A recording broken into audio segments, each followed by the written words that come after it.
Bill Gates said, "I will always choose a lazy person to do a difficult job because a lazy person will find an easy way to do it." What's a real-life example of this? I knew a guy who had a low-level data reporting job. He had several daily weekly work responsibilities, including a bunch of reports that needed quite a bit of tweaking from raw data to finished product. But like I said, low level. We didn't find out until way later, but he had set up macros for each of his major responsibilities where he could. Once set up, he'd just run the macros to do his work, but then he'd, smartly, hold off on delivering the reports until just a little before the deadlines. He'd hit every assignment and was seen as reliable. He also would complain about the workload so people would leave him with that work. I doubt he did a full hour of work a day after he set up what he did. Eventually he left the job for one with better pay. But damn did he work lazy.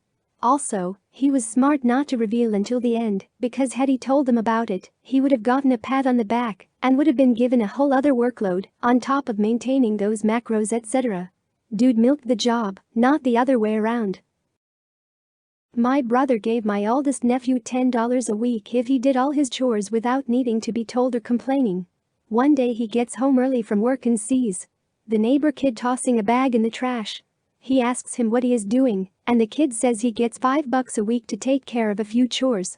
My nephew outsourced his chores. I plug clocks in at midnight, so they're already set. Trip the main fuse in the house at midnight to do all the appliances too lol.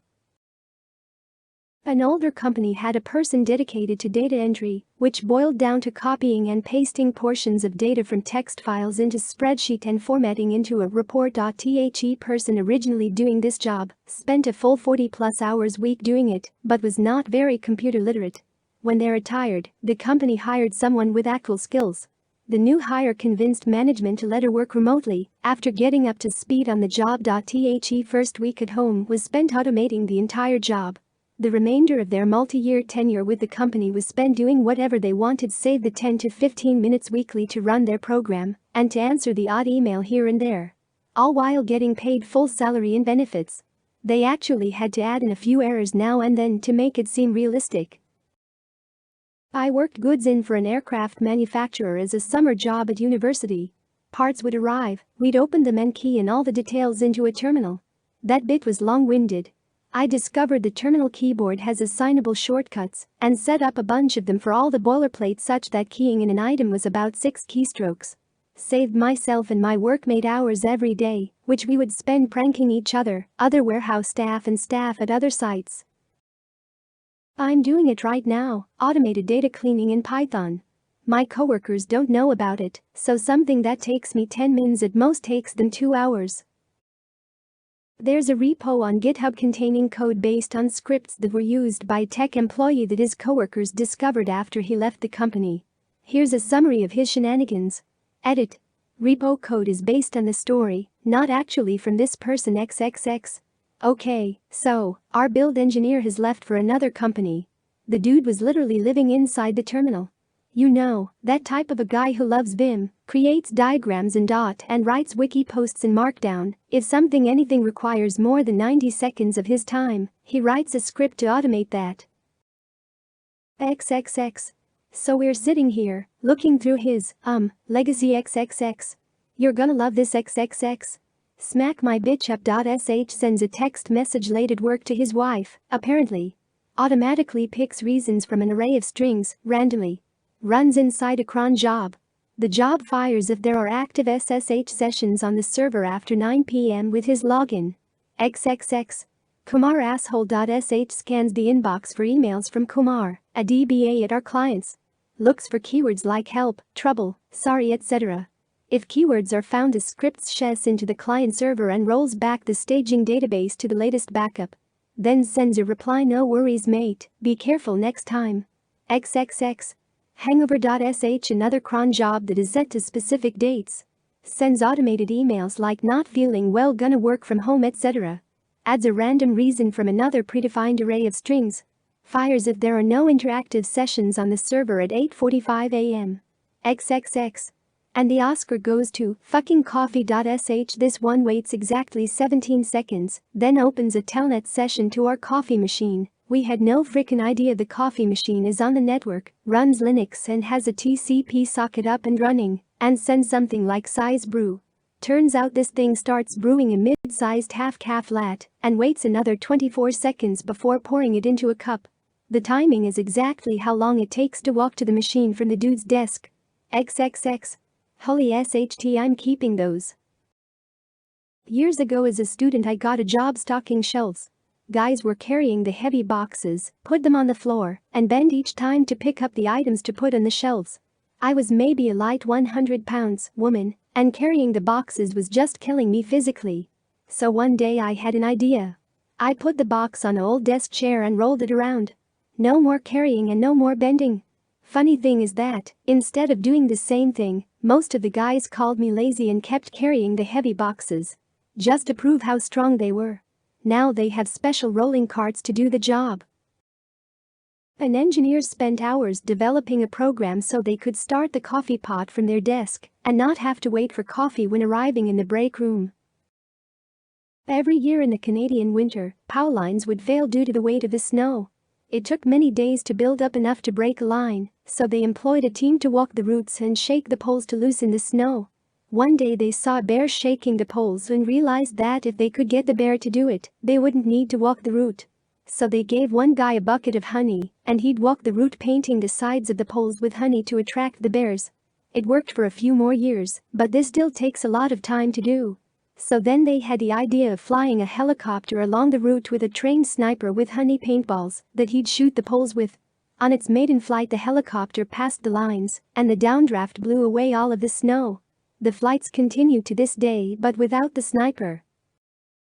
I was invited to my friend's yearly apple picking. It was a full day of apples and kids and filling a truck for cider.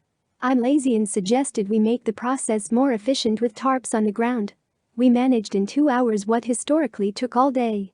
We didn't even get to the picnic lunch. Essentially, I ruined apple picking. My ex-boss gave me an Excel sheet. 124.000 rows Excel sheet. Had all the company customer data per row twice. In some of those duplicates there was an error. She needed me to go over the list one row by row to check for mistakes and mark all the faulty entries I could find. Through 124.000 rows. She wanted me to do that using the arrow down key and my mouse. I thanked her. I sat down. Invested half an hour into Google. Copy-pasted some parts of this formula, then some parts of that. Finally I had figured out the formula. I double-clicked the tiny rectangle so that the formula gets applied on all rows. Worked like a charm. I stood up, got myself a coffee, talked to some colleagues. Then I went to my boss. She had anticipated that I would need 3 days for this task. When I was back less than an hour later, she thought I hadn't understood the task or maybe a follow-up question. I will never forget the expression on her face when I told her I was done. There were 6 faulty entries. The clerk was asked to bring 145 white papers into the office. He doesn't want to count the papers manually, so he printed 145 blank sheets and took them in. Back in high school a lot of kids used to walk through his park to get home to school. A portion of the path went into the woods because it was just quicker than walking the actual trail. At one point in the walk through the woods, you had to go up this small but tedious hill, nothing major, but it took like 10 seconds of hard work to go up it. You couldn't go around because one side was a small cliff to the creek below, and other side had dense trees. One summer, a bunch of us got together and decided to just dig through that hill to make it flat. It took like 14 of us 3 good days to get through it. It was a hard 3 days, but it was definitely worth it. Saved 10 seconds of hill climbing every morning and afternoon, 150 plus days of the year. And it wasn't just us, but hundreds of other kids who took the same party every day. Sometimes you need to put in a lot of work so your future selves can enjoy the easy way out. I don't know if this is a true story, but kind of fits your request. There was a manufacturing plant that made toothpaste. One year for some reason there ended up being an unusually high number of empty boxes being shipped out. So in order to stop that from happening, the head of the company hired a couple engineers to develop a system to catch any empty boxes so they didn't get shipped with the boxes that actually had the toothpaste tubes in them. The engineers developed a system that if the box weighed below a certain amount the system would stop and a worker would have to go remove the box and start everything up again. The person in charge loved the idea and implemented it immediately. And right from the get-go the number of empty boxes shipped dropped to near zero. The head of the company wanted to go see the system in action, so he goes and visits the plant one day and notices a huge van right by the assembly line. Very confused as it wasn't hot, he asked the plant manager why the fan was there.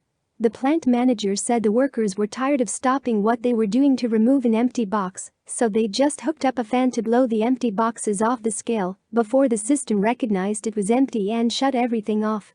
So laziness led to a more efficient and cost-effective plan. Walkie-talkies. In every job I've ever had, these things make your day far less labor-intensive if used correctly. Does Alexander and the Gordian knot count? A complex knot that, according to prophecy, was to be undone only by the person who was to rule Asia, and that was cut, rather than untied, by Alexander the Great. According to Facebook parents, the fucker that carved a sphere out of a stone block and rolled it instead of pushing it like the other dudes. The entire miscellaneous kitchen tools section at Bed, Bath, and Beyond. I don't need an avocado slicer or a lemon squeezer or an automatic chopper dicer, but lazy old me definitely puts them to good use. Me. I automate shit all the time at work to make daily routine jobs more easy. I write manuals with screenshots with arrows indicating where to click or where to fill in what. Whenever I write a manual, I assume that whoever reads it is a complete idiot, so that whenever customers call for the same questions again, I just send them to the online manual I created. No need to type it out again by email or explain it again by phone. When Carl Friedrich Gauss, the famous German mathematician and physicist, was in elementary school, around 1784, his class was assigned the busy work task of adding all the numbers from 1 to 100, 1 plus 2 plus 3 plus 4, and so on. This usually kept the class quiet for half an hour or so. 7-year-old Carl was sitting quietly with the correct answer, 50-50, while the rest of the class was just starting, so the surprised teacher asked him how he came up with the solution. He replied that he added 1 and 100 and got 101. Then he added 2 and 99 and got 101, 3 plus 98 equals 101, and so on. He realized there was a pattern of 50 pairs of numbers, with each pair adding up to 101. And 50x 101 equals 50-50. Was working as a stock boy in a supermarket, and when we had to fill the milk cooler, people would bust open a 12-pack of milk cartons and put them in one by one.